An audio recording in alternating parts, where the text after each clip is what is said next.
Mesdames, Messieurs, bonsoir. C'est parti pour un autre numéro de la page internationale pour ce aujourd'hui. Avec vous depuis le newsroom dans la capitale des grandes universités du monde, Boston, Massachusetts. Erlich Dorelas pour présenter la page internationale. À Jacques Mel pour le grand journal Joannel François. Là, Étienne Roubans sur les manœuvres techniques. Bonsoir aux auditeurs de la radio évangélique Hosanna 102.3 FM. À Jacques Mel, Anthony Blinken s'est rendu à Kiev pour une visite surprise. Une nouvelle aide d'$1 milliard doit être annoncée pour soutenir le pays face à l'invasion russe. Voici un reportage signé Euronews. Une visite surprise et symbolique à Kiev. Le chef de la diplomatie américaine, Anthony Blinken, s'est rendu dans la capitale ukrainienne ce mercredi, quelques heures après un nouveau bombardement meurtrier dans l'est du pays. Ce nouveau voyage a pour but de faire une première évaluation de la contre-offensive qui dure depuis 3 mois et rassurer Kiev sur le soutien de Washington qui prévoit de débloquer une aide financière d'$1 milliard. I'm here first and foremost to demonstrate our ongoing and determined support for Ukraine as it deals with this aggression. We've seen good progress in the counteroffensive, which is very heartening. We want to make sure that Ukraine has what it needs not only to succeed in the counteroffensive, but has what it needs for the long term to make sure that it has a strong deterrent, a strong defense capacity, so that in the future, aggressions like this don't happen again. Quelques heures plus tôt, la première ministre danoise Mette Frederiksen a également été accueillie dans la capitale ukrainienne. Celle-ci a rendu hommage aux soldats tombés au combat depuis 2014, affichés sur le mur des défenseurs près du monastère Saint-Michel au Dôme d'Or avant de se rendre au Parlement ukrainien.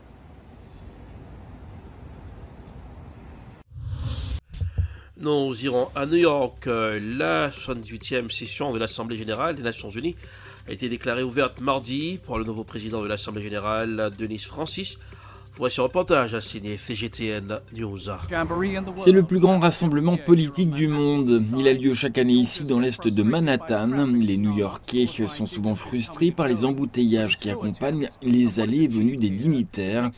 Mais ce sont les participants et les résultats obtenus ici qui confèrent à l'AGNU toute son importance.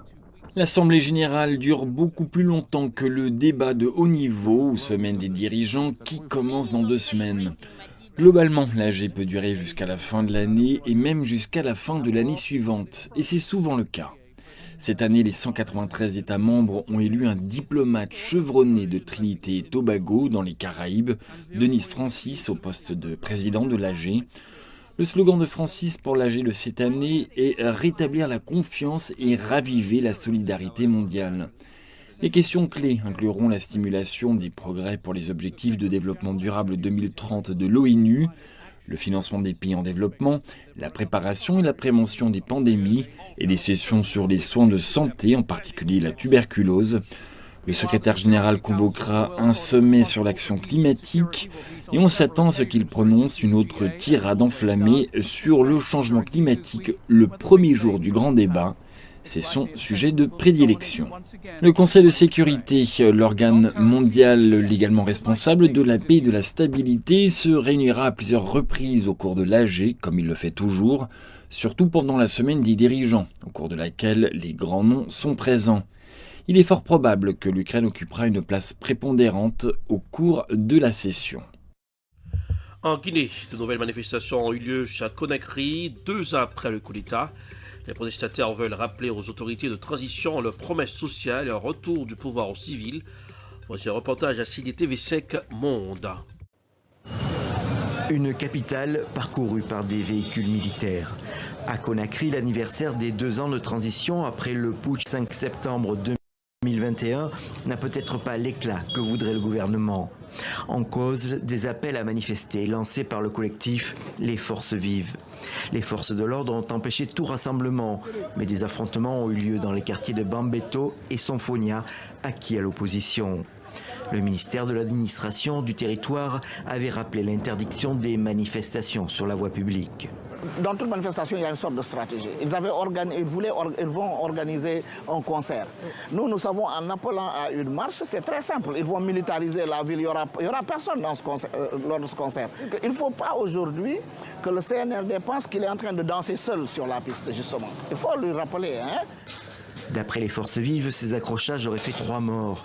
Les rues fermées, il restait la radio et la télévision, où une très longue émission a vu défiler militaires et responsables politiques pour défendre leur bilan. À l'actif de la junte, l'instauration d'une cour de répression des infractions économiques et le lancement du procès du massacre du 28 septembre 2009 après plus de 10 ans d'attente. Mais dans la rue, les Guinéens se plaignent encore de la vie chère. Nous avons assaini les finances publiques. Nous avons, je parlais tout à l'heure des infrastructures, la construction des hôpitaux. Nous avons massivement investi dans l'éducation. C'est vrai, la demande sociale, elle est forte. Nous sommes conscients. Mais il faut du temps. À la fin de la journée, le CNRD a organisé un concert réunissant une 50aine d'artistes guinéens, des partisans de la transition venus célébrer la Guinée. Mais là, c'est une pluie battante qui est venue entamer un peu l'ardeur des spectateurs.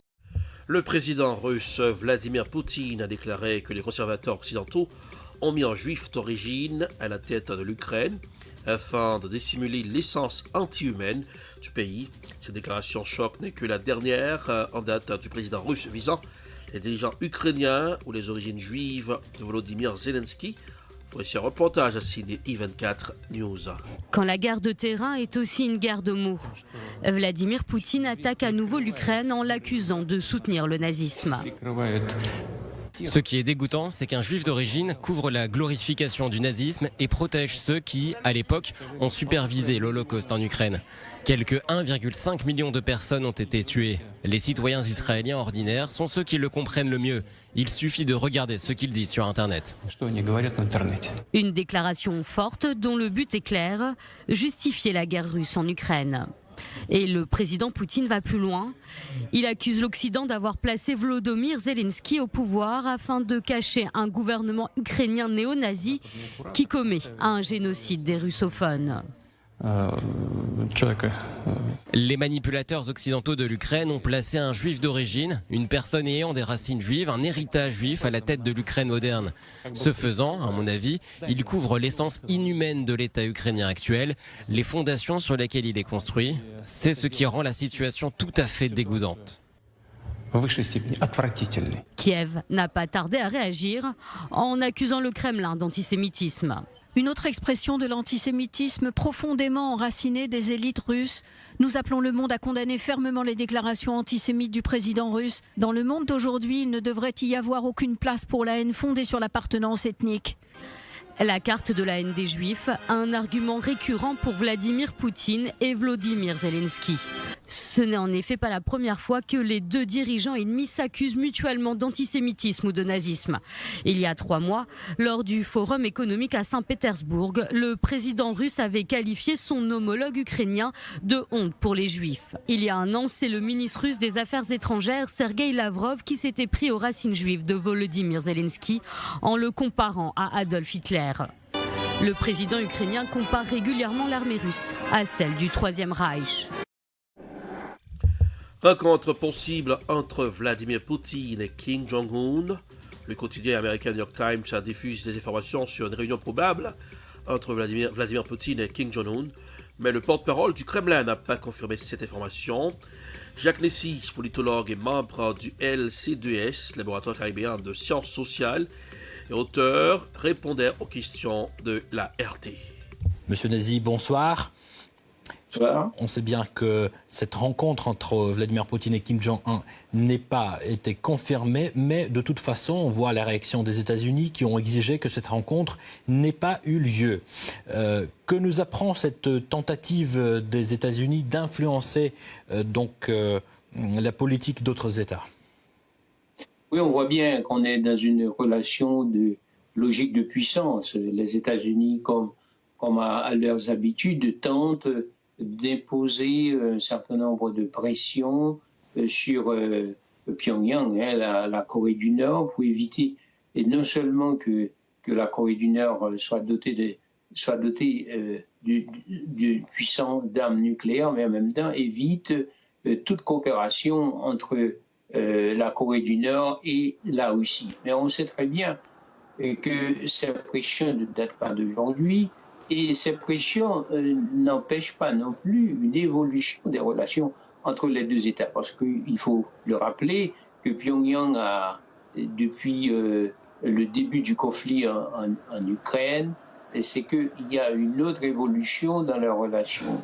Une évolution qui est, et comment on le comprend, parce que la Chine et la Russie avaient un temps accepté de s'associer à la communauté internationale pour faire pression par des sanctions sur Pyongyang afin que le régime stoppe son programme de développement d'un arsenal nucléaire. Mais depuis le conflit russo-ukrainien, eh bien, il y a une évolution dans les relations entre la communauté internationale et la Corée du Nord, puisque les États-Unis, l'Europe, la Corée du Sud, le Japon